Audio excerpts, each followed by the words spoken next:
नमस्कार आदाब, मेरा नाम है सरवत। आप देख रहे हैं सेहत ललन टॉप का हेल्थ शो, जहां बात होती है हमारी और आपकी हेल्थ की। पहला सेगमेंट है हालचाल। आज बात करेंगे उन गलतियों के बारे में जो नई माओं को अवॉइड करनी चाहिए। दूसरा सेगमेंट है तन की बात। क्या ट्रेडमिल पर भागना आपके घुटनों के लिए बेहतर है? और तीसरा सेगमेंट खुराक, यानी एक झकास सी हेल्थ टिप, जैसे अपने बच्चों को हेल्दी खाना कैसे खिलाएं।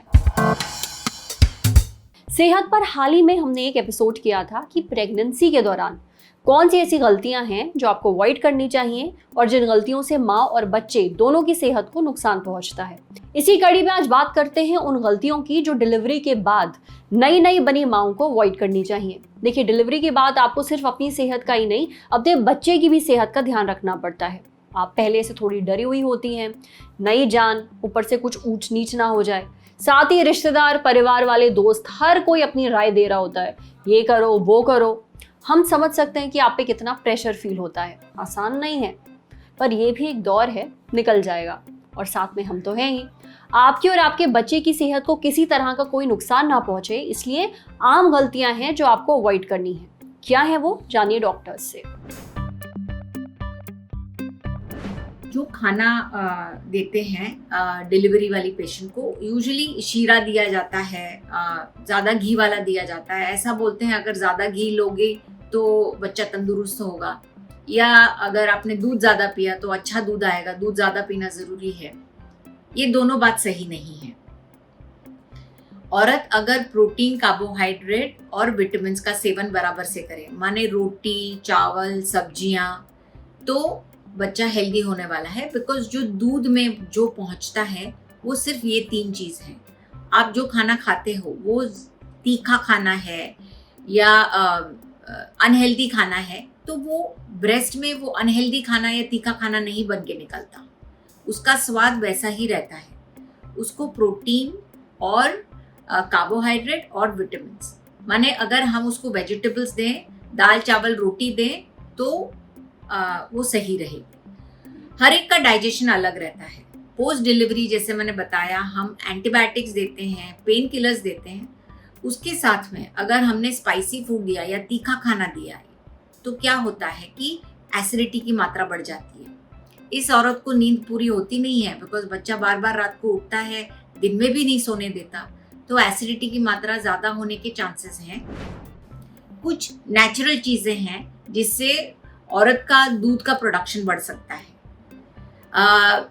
खसखस है, फिर खोपरा जो कोकोनट होता है, फिर सतावरी की जो सब्जी आती है, इन सब चीज़ों से दूध की मात्रा बढ़ती है। और इन सब चीज़ों से लोग गोंद डाल के एक लड्डू बनाते हैं या एक मिठाई का टुकड़ा देते हैं, वो खाने से दूध की जो मात्रा है वो बढ़ती है। तो जो औरतें स्ट्रगल करती हैं, ज़्यादा दूध नहीं पैदा कर सकती, उनको ये सब दिया जाता है। तो इसका जो मिथ है वो हमको पसंद है, बिकॉज ये देने से दूध की मात्रा डेफिनेटली बढ़ती है। लेकिन जिन औरतों को प्रॉब्लम होती है कि बहुत ज़्यादा दूध बनता है, उन औरतों को हम ये चीज़ अवॉइड करते हैं, ताकि उसको ब्रेस्ट में एंगॉजमेंट ना हो, ब्रेस्ट में दूध ना भर जाए, उसकी गांठें ना हो।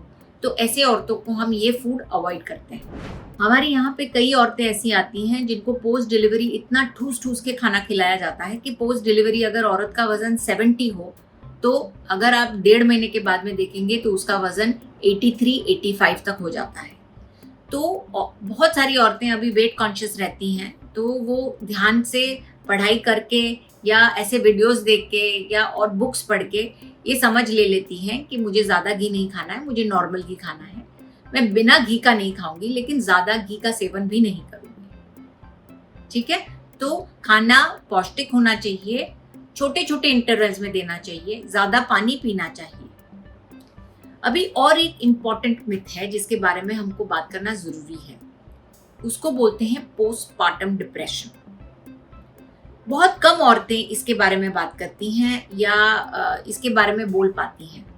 उनको लगता है बिकॉज नींद नहीं आ रही है रात को बराबर, या जो नॉर्मल लाइफ औरत की होती है। आजकल की औरतें काम करती हैं, उनका रूटीन लाइफ रहता है, वो बाहर जाती हैं, पोस्ट डिलीवरी दौरान वो बच्चे के साथ में रहना ज़रूरी पड़ जाता है, बिकॉज हम बच्चे को दूध पिलाना पड़ता है 1.5 घंटे में, 2 घंटे में। तो मुश्किल होती है बच्चों को छोड़ के बाहर जाने की, और बच्चे को बाहर लेके हमको डर लगता है कि बच्चे को इन्फेक्शन ना लग जाए। इसलिए वो औरत वही रूम में 24 घंटे, हफ्ता, कितने हफ्ते हो जाते हैं, तो वो हल्का सा डिप्रेशन आ जाता है, बिकॉज वो नॉर्मल लाइफ चली गई है। उसका दिन रात बच्चे में जाता है, उसका सुसु, उसका पॉटी, उसका दूध पिलाना, उसको नहलाना, उसकी नींद। तो ऐसा लगता है कि थोड़े टाइम के लिए जो पिक्चर देखने नहीं जा सकते बाहर, पढ़ाई नहीं कर सकते, फ्रेंड्स का किसी का बर्थडे है, लाइफ बदल जाती है। लेकिन कई औरतों को इससे ज़्यादा डिप्रेशन, माने ऐसे थॉट्स आते हैं जो वो बताना भी नहीं चाहती कि डिप्रेसिव थॉट्स आते हैं, कभी कभी जान लेने की सोच भी आ जाती है। तो ऐसे में ये बात आइडेंटिफाई करना, और ये नहीं बताना नहीं बेटा ये तो चला जाएगा, ये बात आइडेंटिफाई करना और साइकेट्रिस्ट की हेल्प लेना या काउंसलर की हेल्प लेना बहुत ही फायदेमंद होती है, बिकॉज यही जो फेज है वो अच्छा कर देता है। आप इससे जूझ सकते हो, आप समझ सकते हो कि ये नॉर्मल है, कई औरतों को ऐसा होता है, लेकिन मदद लेने से हम इससे जूझ सकते हैं। आपको क्या क्या अवॉइड करना है ये तो पता चल गया, पर एक चीज़ और है जिसका आपको खास ख्याल रखना है, आपकी डाइट। क्योंकि सही डाइट ना सिर्फ आपके शरीर के लिए ज़रूरी है, ये आपके बच्चे के लिए भी बेहद ज़रूरी है। तो ये सुनिए। बच्चे के जन्म के दौरान जो घाव हुए होते हैं, अगर आपकी सीजरियन डिलीवरी हुई है, तो ये सब जो रिपेयरिंग का काम है वो जन्म बच्चे का होने के बाद होता है। तो इसलिए अगर आप हर रोज़ गर्म दूध में या गर्म पानी में सुबह उठने के बाद अगर आप हल्दी लेंगे तो इससे माँ को काफ़ी अच्छा लग सकता है और वो सब घाव जल्दी से जल्दी ठीक हो सकते हैं। उसके बाद दूसरा जो अन्न है वो है मेथी। तो मेथी ऐसा एक अन्न है तो जिससे दूध की मात्रा बढ़ने में काफ़ी मदद होती है। तो रात भर पानी में भिगोई हुई मेथी अगर आप खाएंगे तो वो भी आपके लिए अच्छी है। मेथी के लड्डू भी आप खा सकते हैं। मेथी के साथ आप बाजरा भी इस्तेमाल कर सकते हैं। बाजरे की आप रोटी बनाइए या बाजरे को पानी में भिगो के रात भर दूसरे दिन बाजरे की खीर बनाइए, तो इससे भी दूध बढ़ने में काफ़ी मदद होती है। चौथा और एक काफ़ी महत्वपूर्ण अन्न वो है अजवाइन, क्योंकि डिलीवरी के बाद गैसेस होना तो उसकी समस्या काफ़ी बढ़ती है, और अगर आपका पचन अच्छे से नहीं होगा तो उसका परिणाम आपके बच्चे पे भी हो सकता है। तो अगर आप हर रोज़ रात को पानी में अजवाइन लेंगे तो आपको तो गैसेस होंगे ही नहीं, पर उससे आपके बच्चे का भी पचन अच्छा हो सकता है। अपनी और अपने बच्चे की सेहत का ध्यान रखिए। देखिए, कोई भी माँ बनना सीख कर नहीं आता है, इसलिए खुद को कोसिए नहीं। अगर आपको लग रहा है कि आप कुछ ठीक से नहीं कर पा रही हैं, इट्स ओके, रिलैक्स। स्ट्रेस लेकर कुछ हासिल नहीं होगा, इसलिए खुद के साथ ज़्यादा कठोर मत होइए। अब बारी है सेहत के अगले सेगमेंट की। अगर आप रनिंग या फिर वॉक करते हैं तो एक चीज़ तो तय है, आपके पैरों पर प्रेशर पड़ता है, खास तौर पर जोड़ों और घुटनों पर।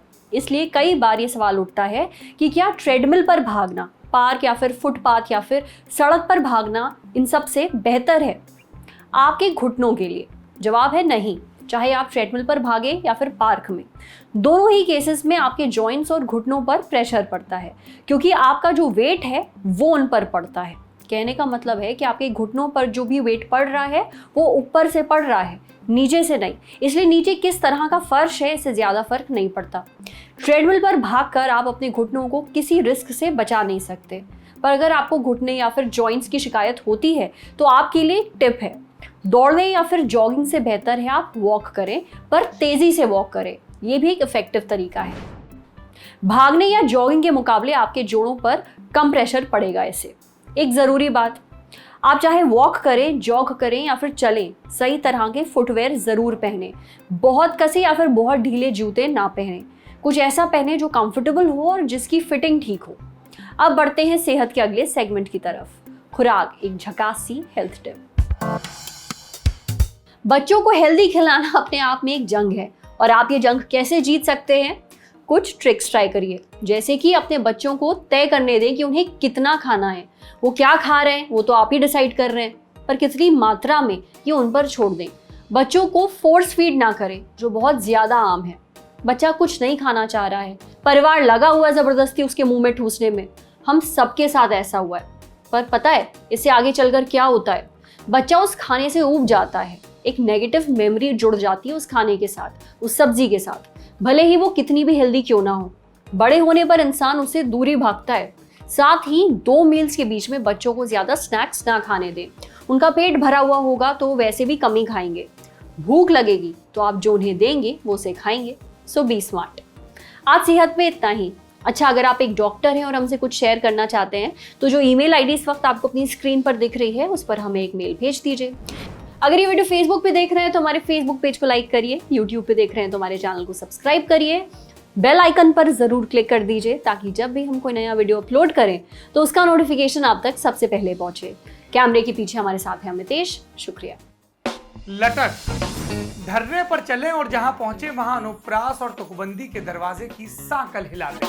कहें कि क्या रहा है डूब तुमको खटक, कि कब ऑन करें मन का मोड मटक, कि क्यों चित्त जाता है यूं ही सटक, कि कैसे ना आए हौसलों में चटक, कि कहां तक करें इरादे गटक झटक, अब बेवजह न भटक, ये है निपट देसी मन लटक।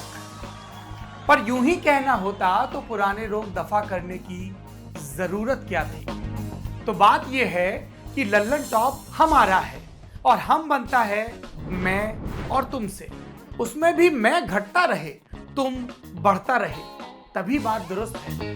वैसे तुम में किसी को तुरशी लग सकती है, यूं बात आप कहने से भी बन सकती है। आपकी प्रतिभा के लिए आपका लल्लन टॉप लेकर आया है एक लोकतांत्रिक मंच जिसका नाम है लटक।